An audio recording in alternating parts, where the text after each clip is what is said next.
21 नवंबर 2024 को कौन सा दिन होगा।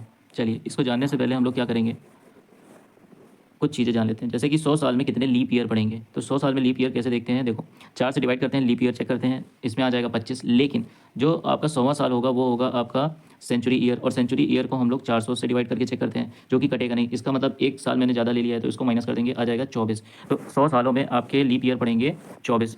200 सालों में कितने पड़ेंगे, तो इसका हो जाएगा 2 गुना यानी 48। 300 सालों में कितने पड़ेंगे, तो 72। 400 सालों में कितने पड़ेंगे, तो अब देखिए 400वां जो साल होगा वो 400 से डिवाइड होगा, इसलिए एक ज़्यादा, तो 96 में एक और जोड़ देंगे, आ जाएगा 97। तो ये चीज़ें आपको याद रखनी है। अब हम लोग जानेंगे ऑड डेज़ के बारे में। ऑड डेज़ क्या होते हैं देखिएगा, ऑड डेज़ कैसे देखे जाते हैं। जैसे 100 साल में ऑड डेज़ देखने हैं तो आपका ये तो नॉर्मल ईयर हो गया, फिर आपके पास 100 सालों में लीप ईयर कितने आए थे, वो आए थे 24। इसको जोड़िए और 7 से डिवाइड करिए, जो रिमाइंडर आए वही आपका क्या हो जाएगा, ऑड डेज़। तो 7 वन 7, 7 7 49 यानी 5 ऑड डेज़ आ गया। 200 सालों में कितने ऑड डेज़ आ जाएंगे, तो आप कहोगे 200 सालों में आएंगे 7 3 21, 7 5 35 यानी 3। इसी तरीके से 300 सालों में कितने आ जाएंगे, 300 सालों में अगर आप कहते हो तो ये वैल्यू आ जाएगी आपकी कितनी, 37 और 2, 7 5 35, 7 3 21 यानी रिमाइंडर बचा 1। अब 400 सालों में कितने आ जाएंगे, तो आप कहोगे इसमें रिमाइंडर बचेगा 0, क्योंकि 7 से डिवाइड करोगे तो 7 7 49, 7 1 7, रिमाइंडर आया 0। अब ये जो ऑड डेज हैं ये आपके कैलेंडर में सेम पैटर्न पे चलते रहेंगे। जैसे कि 500 साल है तो 500 साल को आप लिखोगे 400 प्लस 100 यानी 0 प्लस 5 यानी 5। फिर इसी तरीके से 600 होगा तो 600 का जो ऑड डेज होंगे वो 3 हो जाएंगे। फिर 700 का ऑड डेज 1 हो जाएगा और 800 का ऑड डेज 0 हो जाएगा। ठीक है, तो अब देखिएगा इस चीज़ को मैं यहाँ पे मेंशन कर दे रहा हूँ। जैसे कि 100 में आपके कितने ऑड डेज थे, 5। 200 में आपके कितने ऑड डेज थे, तो आप कहोगे 3। 300 में आपके ऑड डेज कितने थे, 1। 400 में ऑड डेज कितने थे, 0। अब ये 500, इसके बाद 4 और जोड़ दीजिए, 900, 1300, फिर 1700, इस तरीके से आपका आएगा 2100। यहाँ पे आएगा आपका कितना, 600, फिर आएगा यहाँ पे 1000, फिर आ जाएगा 1400 और ये आ जाएगा 1800।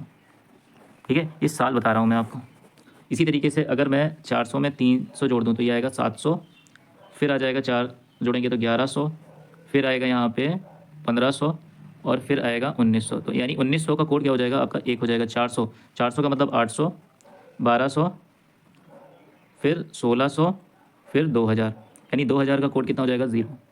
ठीक है, अब देखिएगा, अब आपको यहाँ पे चीज़ें याद रखनी है। Monday, Tuesday, Wednesday, Thursday, Friday, Saturday, 1 2 3 4 5 6, और संडे को क्या हो जाएगा, 0। ये कोड आपको याद रखना है।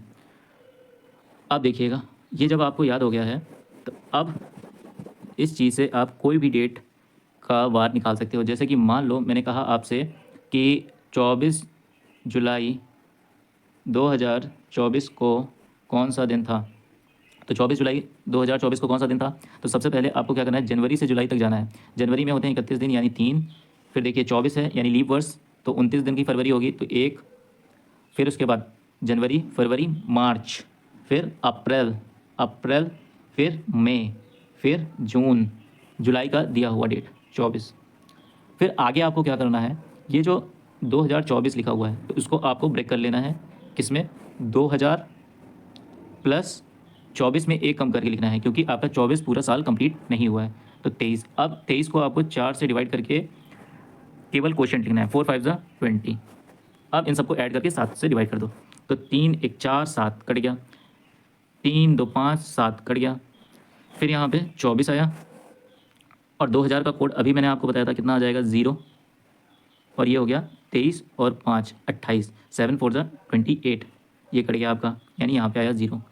अब 24 को 7 से डिवाइड करते हो तो कितना आएगा, 7 3 जा 21, यानी रिमाइंडर बचा आपका 3, रिमाइंडर बचा 3, यानी 3 पर क्या होता है, तो मंडे, ट्यूसडे, वेनसडे। वेनसडे आपका राइट आंसर होगा, वेनसडे आपका राइट आंसर होगा। तो आपका जो एक थंबनेल वाला क्वेश्चन था वो क्या था, 21 नवंबर 2024 को कौन सा दिन था, तो जनवरी 3 2024 जो है वो लीप ईयर है, 1 फरवरी मार्च, अप्रैल, मई, जून, जुलाई और अगस्त, 31 के होते हैं। अगस्त, सितंबर, अक्टूबर और नवंबर का दिया हुआ दिन। फिर 2000 प्लस 24 में एक दिन कम 23, और 23 को 4 से डिवाइड करोगे तो 5। ठीक है, अब देखो 3 1 4 7 कट गया, 3 2 5 2 7 कट गया, ठीक, 7 3 21 कट गया, और 2000 का 0 और ये 0 कट गया। अब देखिएगा 3 3 6, 6 2 8, 8 3 11, 11 बचा 2000 का 0, यानी अब 7 से डिवाइड करोगे रिमाइंडर कितना आएगा 4। 4 पर क्या होता है मंडे, ट्यूसडे, वेडनेसडे, थर्सडे। क्या 21 नवंबर 2024 को थर्सडे है? कैलेंडर में उठा करके देख लो, थर्सडे है। वीडियो को आपने देखा, धन्यवाद।